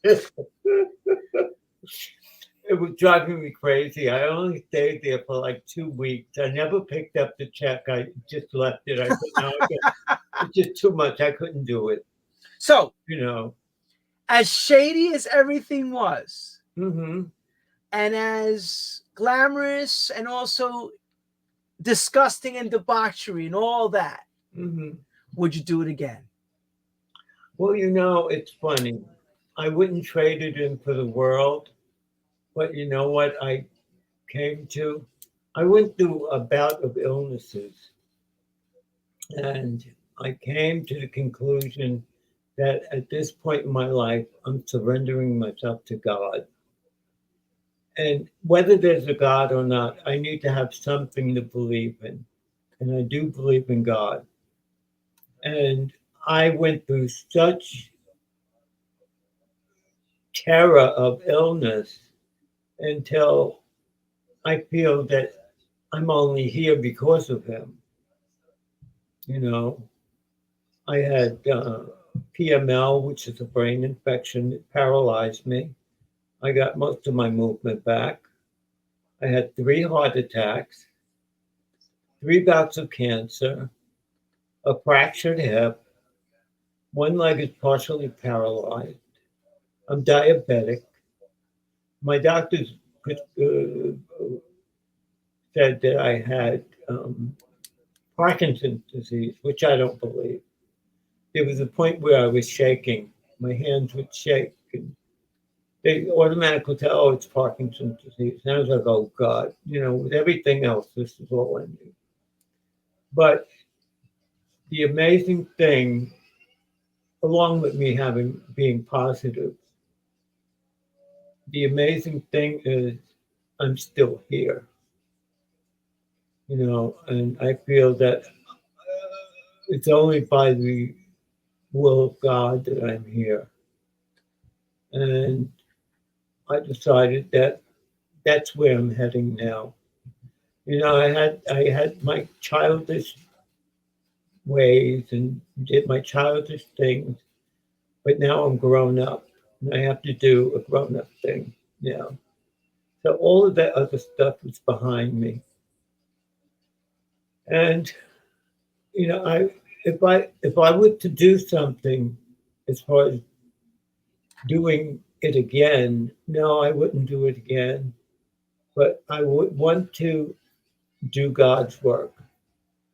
I want to better myself and make it possible for me to go to a place like heaven if it's that, and I do believe that. And in this day and age, with the way things are going on, you need to have something that you believe in. Otherwise, you just go crazy, or you join the crowd and be all screwed up.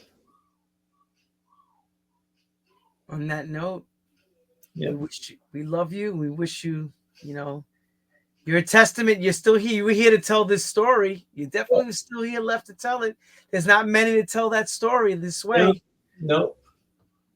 I feel that my testimony is valid and very on point. That it's by the strength of God that I'm still here.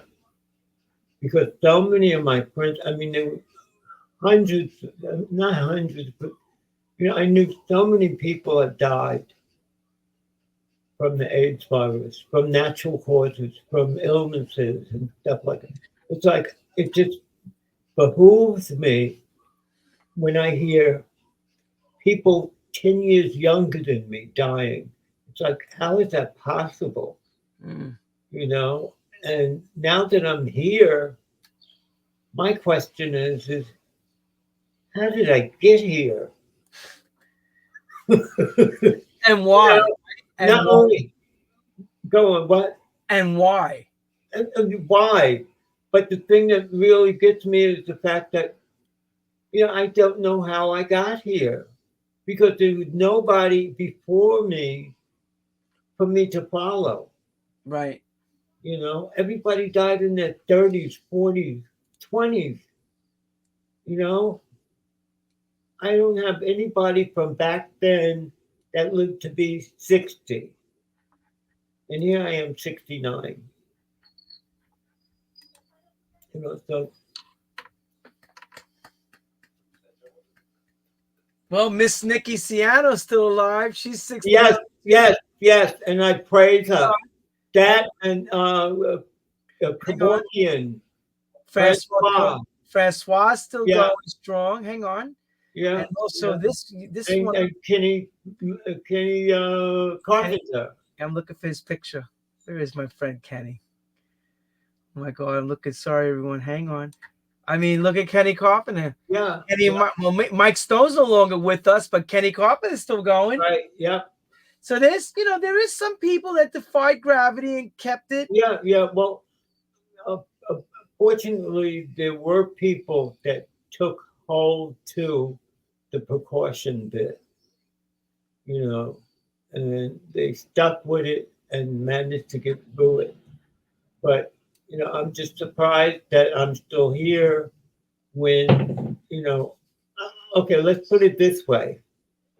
I've been positive for more than 30 years. I can't understand that because people died a year, 2 years after them finding out, So I'm amazed with that. Maybe it's luck. No, it's not luck. It's by the strength of God. That's what I'm saying. Maybe it's just one of those things that you were just blessed to have. Well, unfortunately, the medication that was very. Well, that's another thing. The medication definitely helped. Yeah. But that early medication, I talked to my friend. Even with the medication, we're talking about 3 heart attacks and 3 bouts of cancer. I mean, that had nothing to do with the medication or the disease. No, it has nothing to do. And you still kicked it in the ass, and you're still here to talk about it. Well, as my cousin would say, I'm still kicking, but not high.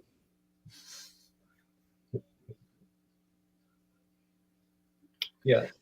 One thing is, people thought when Richard died, there was millions of dollars around. Yeah. Yeah. It wasn't, huh? Well, I'm sure there was a substantial amount of money, but with what Kenny did, we would never know. You know, I'm sure there was thousands of dollars because I mean, not only did he get Richard safe, two safes in his house, but he also got his bank account, and Right. who knows what was going on there. And he wouldn't let me know. He had his mother to come to do bookkeeping. Oh yeah. What does she know about bookkeeping? But the point is that he just kept everything to himself, and he wasn't. Curtis was employed at that time when Richard passed, and it must have been not more than a week after Richard leaving that he fired Curtis. I mean, Curtis was the man who made the speakers. How are you going to get rid of him? You don't. Curtis Forte, right? Yes, Curtis Forte. I don't think Curtis is with us anymore. He passed No, he passed a couple of years after. because I know Steve Dash employed him to help with the Sound Factory system. Yeah. Curtis built the quad boxes at Yeah. Sound Factory. Yeah, I think it was shortly after the Sound Factory that he passed. Yeah, because Curtis did that. He was working for Phil Smith and Steve Steve Dash. Yep. Yeah. Wow. Yeah. Well, thank God you're here, and good luck to you. Of course, we're fans of the RLA sound. Yes. And fans of you, of course. And we can only wish you the best endeavors on this journey that God has given you to the last part of our lives to, make the best of our lives, basically. Yeah. And everyone, you have to understand something with this type of situation that Robert's in. Being partially paralyzed has made him homebound, and it's not easy for him to maneuver around. So that's why you're not seeing him out there. But he's still going strong. Send him your messages on Facebook. He'd love to hear from you. And of course, if you have questions about RLA, if anyone knows those answers, is Robert Coleman. Thanks again, everyone around the world, for tuning into True House Stories. And next week, we take it down to Jersey with Roland Clark coming on. Okay, well, I want to thank you for being here. And I thank you all. And he thanks you. And Robert, thank you graciously for your time. We can't ask for anything better than this. This is history in the making. You gave us some inside treats. That's wonderful about a very important figure in the disco and house music and disco. Yeah. Because that system, those systems, a lot of house music was played on it. Yeah. A lot of house music was played on Richard Long systems. I know. Yeah. Because that was the 80s. And, the 70s was the disco era, and the 80s became the electronic era. Yeah.